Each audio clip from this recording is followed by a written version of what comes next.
What is Maundy Thursday? I know I've talked about it, but there is a clip of Chuck Knows Church. This is a series that helps United Methodists know more about different elements of the church. And he's got a segment on Maundy Thursday, so I'd like to play that for you now.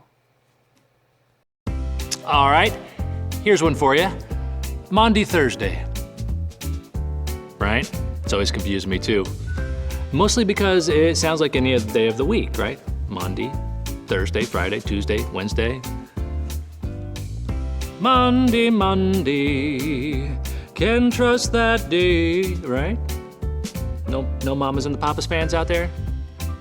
All right, well, I'll just move right on. Maundy Thursday, in other parts of the world, it may be known as Covenant Thursday, Sheer Thursday, Thursday before Easter, which it is, Thursday of Mysteries. Ooh, that one sounds mysterious. So what's it all about, huh? Well, we are talking about Maundy Thursday on this episode of Chuck Knows Church.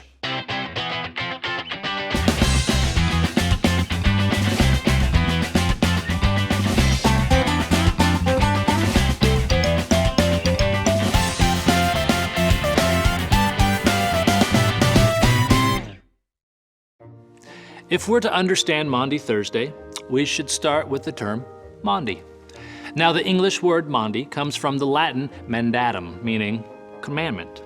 Now, on the last night with his disciples, Jesus is about to confront his betrayal and arrest as he shares the Lord's Supper, also commonly referred to as the Last Supper.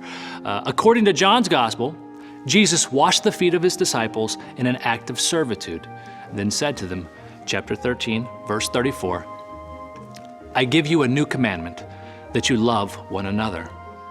Just as I have loved you, you also should love one another. A new commandment, hence the Maundy of Maundy Thursday.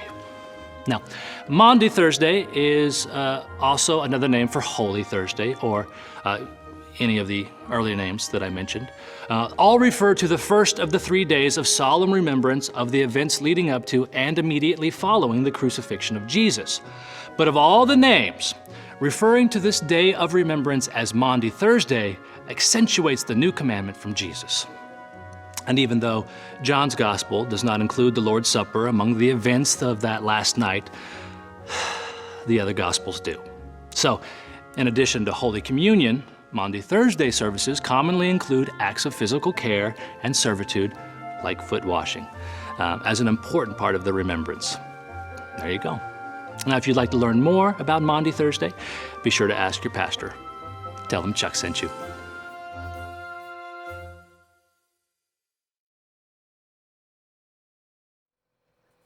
Thank you, Chuck. I think he covered it pretty well of what Maundy Thursday is all about. Well, this Thursday, we will still have our Maundy Thursday service, although it's not how we originally planned, with the two congregations meeting together in Wilder Chapel. Instead, we'll be meeting together virtually. Thank God for technology that can bring us together. But we'll be having the service, and we will be celebrating the Last Supper with communion. So, since we can't be together, I'm going to ask you to supply your own communion elements. It doesn't have to be a specially baked bread. It can be just a slice of bread or a roll or a cracker.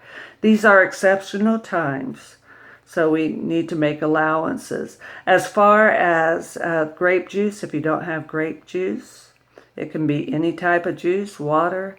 God can bless even whatever you have. But the important thing is that we celebrate communion together any way we can. And as usual, you don't have to be a member of Woodlawn or Marvin United Methodist Churches. You don't have to be a member of the Methodist Church to join us. You just have to have a heart for God. Ours is an open table because that's the Lord's table.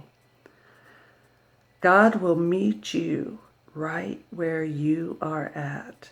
So join us this Thursday and let us celebrate together. Amen.